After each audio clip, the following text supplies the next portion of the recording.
Have you ever noticed how we often rush to help someone, not because we truly understand their struggle, but because we feel uncomfortable with their pain? We see a homeless person on the street, and we drop a few dollars in their cup. We feel a moment of relief, maybe even pride. We tell ourselves we've done something good. But deep down, was it really compassion, or was it pity? Jiddu Krishnamurti once said that helping others out of pity is not compassion at all.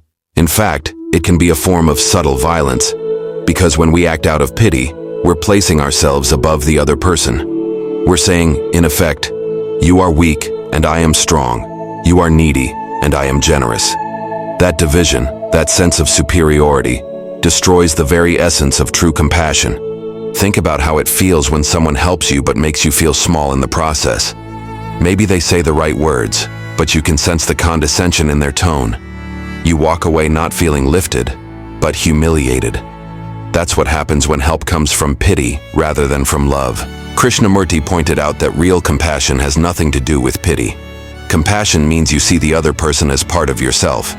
There's no sense of, I am the helper and you are the helpless. There's no power dynamic. Instead, there's simply a response from the heart, a natural movement of care without judgment, without superiority. In our society, especially in America, we've built entire systems around pity. Charity drives, fundraisers, social media campaigns where people post photos of themselves giving food to the poor. At first glance, these things look noble. But often, behind the polished smiles and hashtags, there's a subtle message. Look at me. I'm better because I'm giving.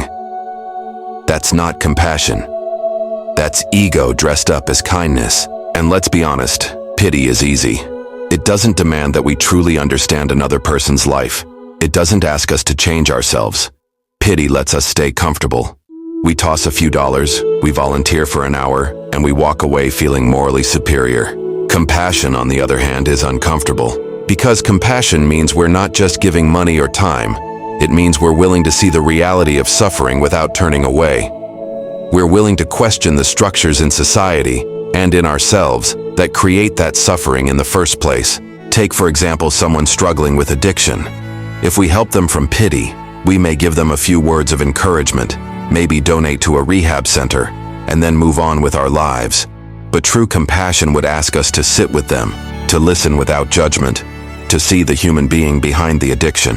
And maybe, just maybe, it would force us to look at our culture that glorifies escape, whether through alcohol, consumerism, or endless entertainment. Compassion doesn't just look at the symptom, it asks us to look at the whole picture. Krishnamurti was very clear about this. Compassion is not a feeling of superiority. It's not me helping you. It's a state of understanding where the division between self and other fades away. In compassion, there's no insult, because there's no one above or below. There is only a shared human experience, and that's where the problem with pity lies. Pity keeps the division alive.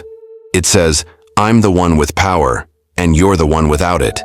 And when we help from that place, even if our actions look generous, our attitude wounds the very person we think we're helping. That's why Krishnamurti said pity can be a form of insult. Because it's not about the other person. It's about us feeling better about ourselves. Think for a moment. How many times have we tried to fix someone else's problem without really listening to them? Maybe it's a friend going through heartbreak. Instead of sitting quietly with their pain, we rush to give advice, to solve it, to make it go away. Why? Because their pain makes us uncomfortable. We want to patch it up quickly so that we don't have to deal with the heaviness. That isn't compassion. That's our own fear dressed up as care. Real compassion doesn't try to fix. It doesn't try to rescue. It simply understands. It walks alongside someone, not above them. And that kind of compassion is rare, because it requires us to set aside our own ego. It requires us to see another person not as broken, but as human, just like us. This is why Krishnamurti emphasized awareness. He said that when we see suffering, our first reaction must be to watch ourselves. To ask, am I reacting out of pity? Am I trying to make myself feel good? Or am I truly meeting this person with love? That self-awareness is the beginning of real compassion. Without it, we just repeat the same cycle of condescension. And so the next time you feel the urge to help someone, pause for a moment. Don't rush. Ask yourself, am I seeing them as an equal? Am I helping because I want to feel superior, or because I truly care? That pause can change everything, because it shifts the action from pity, which insults, to compassion, which heals. Imagine walking into a hospital room where someone you love is sick. If you walk in with pity, your face might say, "Poor you. I'm so glad I'm not in your position." You might offer them flowers or kind words, but deep inside there's a wall between you and them. You are the healthy one, and they are the sick one. That wall makes the sick person feel even more isolated. But if you walk in with compassion, you don't see the division. You don't feel separate. You simply sit with them. You don't pity them. You share the moment with them fully. That presence, that deep understanding, is healing in itself. Krishnamurti insisted that pity always has a hidden judgment. It says, "Something is wrong with you." Compassion never says that. Compassion doesn't label, doesn't reduce someone to their suffering.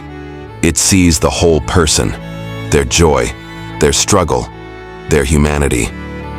And because of that, compassion is free from insult. Think about the way children feel when adults talk down to them. A child may be struggling to tie their shoes. An adult, moved by pity, rushes in and says, "Oh, let me do it for you. You're too little to manage this." The child might get their shoes tied, but what they really feel is humiliation. They wanted to try. They wanted to learn. Instead, they were made to feel small. That's pity in action. But an adult acting with compassion might kneel down beside them, watch patiently, encourage gently, and let the child try. The help doesn't strip away dignity. It gives space for growth. That's the difference. This distinction is not just about personal relationships. It stretches into society at large. When governments or institutions operate from pity, they create programs that treat people as statistics, objects of help, rather than human beings. They might provide food stamps, housing vouchers, or temporary aid, but if it comes from a mindset of superiority, it carries with it the silent message, "You can't survive without us." That message wounds more deeply than hunger ever could. It kills self-worth. True compassion, on the other hand, would design systems that empower rather than humiliate. Systems that respect dignity rather than reinforce dependence. But here's the hard truth. Compassion is rare because it demands inner change. Most of us are content with gestures of pity because they cost us less. Compassion asks us to dissolve the very boundaries of self and other. It asks us to see that another person's suffering is not separate from our own. That's not just uncomfortable, it's frightening, because once we see that truth, we can no longer turn away. Krishnamurti's challenge to us was simple but radical. Can you look at another human being without judgment, without comparison, without pity? Can you look at them with a heart that doesn't separate?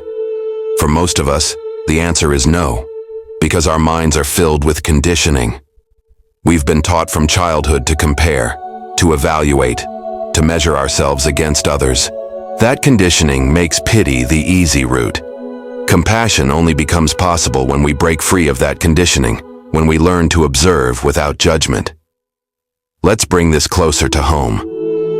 Picture your own relationships, with friends, with your spouse, with your children. How often do you offer help that actually makes the other person feel smaller? When your partner is struggling with stress, do you immediately jump in with solutions, subtly implying they can't handle it? When your child is having a hard time, do you rush to fix it, instead of letting them struggle and discover their own strength? These small moments matter, because in each one, we either reinforce division through pity or dissolve it through compassion. So what does compassion look like in everyday life? It looks like listening, truly listening, without planning your response while the other person is speaking. It looks like being present, even when you feel uncomfortable. It looks like setting aside your need to be the savior and simply being there. Compassion is patient. It doesn't rush. It doesn't insult by assuming weakness. It empowers by standing alongside. Krishnamurti would often remind his listeners that compassion is not a practice, not something you can force or cultivate like a skill. It arises naturally when the self-centered mind is quiet, when you are no longer thinking, "What does this say about me? How does this make me look?" Then compassion flows. It is effortless. Just as a flower does not try to be beautiful, compassion does not try to be kind. It simply is. But most of us never reach that state because we're caught in the trap of pity. We help in order to feel good, in order to silence our guilt, in order to polish our image. And then we wonder why the world continues to be filled with suffering. Krishnamurti's answer was clear. Pity cannot heal. Only compassion can. So here's the real challenge. The next time you feel moved to help someone, notice what is happening inside you. Watch carefully. Are you feeling superior? Do you secretly feel glad you are not in their position? Are you trying to make yourself feel better by stepping in? If so, stop. Take a breath. Observe.